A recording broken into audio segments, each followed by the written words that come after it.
they say dress for the job you want, so it was either this or kids TV. And I'm not a parent or a pedo, so I don't think I'd get on at the BBC. So my boyfriend didn't think I was funny, and like this is the lengths I will go to prove him wrong. Anyway, you can prove a man wrong, but I no longer have a boyfriend, so I don't recommend that. If anyone's thinking about proving a man wrong, just that can fuck your life up, alright? What I thought I'd do is wait until all my opinions were unpopular, and that was the moment I thought, now I can get on stage, that's a good idea. So I used to be a feminist before it was a hashtag. And like they promised so many things, like that financial freedom. I was like, that sounds amazing. Daddy, you don't need to pay my bills anymore. I'm gonna go and get some financial freedom. Turns out they meant a job. No, I'm not. And then the other one was sexual liberation. That sounded exciting.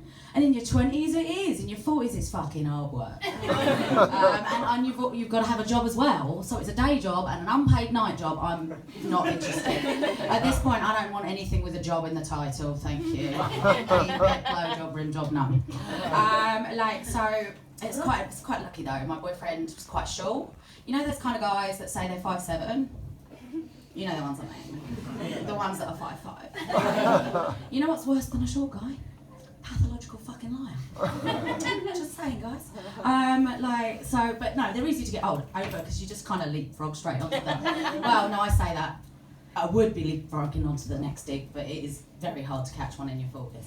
Not least because I smoke, I can't run very fast these days. And you know you've got problems when you're just thinking to yourself, perhaps if I just walk home after dark on the canals, can I catch myself a rape? Is it technically a rape if you've gone out looking for it? Do you know what I mean? It's a grey area, that one, isn't it? I used to think the worst thing that can happen to a woman is getting raped. But then I grew up, I got a bit older, I realised it's probably getting raped and murdered.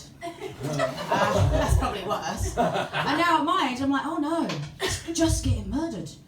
Like if a rapist, hashtag not all rapists I know, like if a guy's going to murder you, but he can't even bring himself to rape you, that is a harsh last lesson, do you know what I mean? Like, man, what is wrong with me? I know I'm carrying a bit of extra weight, but come on, you're a fucking murderer, do you know what I mean? Like, just throw me a dick. Dating in your 40s, I suddenly understand the concept of a glory hole.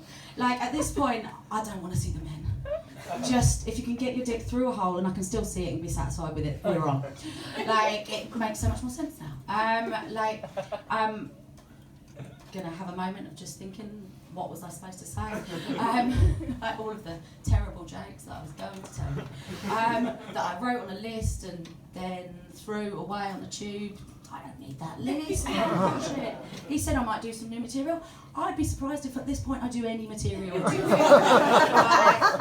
just gonna fucking wing it. What was I thinking? Oh yeah, so I saw some graffiti the other day. And I saw some graffiti the other day and it said, it was in the ladies' loos, in a grimy bar, glamorous life, I know. And it said, pussy makes me weak. And I thought, I love the ambiguity of that. Like, was it a woman observing that because she has a pussy and she has to chase men, that makes her weak? Was it a lesbian who's just declaring her lesbianism there in the toilet, you know? Or did a man make it into the toilets and just want to say, and was he trying to say it emasculates me, the fact that I like pussy? Or, I just loved it anyway. I haven't worked that out, there may be a joke in it. We'll maybe work on that on my own, yeah? Without an audience next time. Anyway, my boyfriend, the short guy, right? So the thing is, I did wonder if I was a pedo, because he had really tiny baby balls. And I like them. Like they didn't get in the way, you know, they weren't flopping in my face, it was neat, it was easy. I was into it and I thought, am I a pedo? Is that normal? But I checked, it's like a loophole. Basically, it's a bit like a shaved fanny. If it's on an adult, you're fine. That's just how it is. Right? It's no problem. But the other thing, really weird thing about him is that he didn't produce any stuff, right? Nothing. Right? Dry as a bone. So for like 7 years I haven't practiced my cum face. And at this point I'm not bringing it back. I'm just like, get that off me and fuck off out the door. You know, like, and that may be the attitude as to why I'm not catching a dick. I don't know. Could be that. Like, I mean, like your looks fade. I thought try and develop a personality. Turns out I'm a cunt.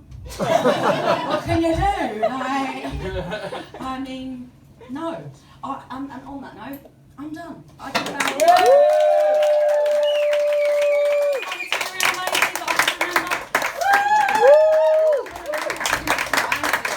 so this is new, so I don't. Right, so I've been exploring this concept that like I am the poshest chav there is, right? So like when I was born, my dad was in prison. Pretty chavvy. White collar crime, fraud. Quite posh, really. I both know the Gypsy King of Kent, and I've also been to a royal garden party. Like, I'm definitely in the middle there. I don't know who I am. It's a bit like split personality, which actually brings me to a joke, which I'm sure you'll be delighted if I need to give up. Right. So I do have quite a glamorous life. I recently had a free, all-inclusive holiday, 4 meals a day, and not only did I not pay for it, but technically speaking, you did. Yeah, that's right, I got sectioned. And it's really fucking hard to clap with the NHS in Australia. I'm only joking, they don't give you a straitjacket on the NHS. You have to go private for that, and I'm a little bit kinky, so I've done that as well. But like, you know, all you youngsters, you're all having pride in your sex life. Good for you. I mean, I'm really up for that, but mine is powered by shame. My demographic is white, male, pale, stale. That's shame, mate.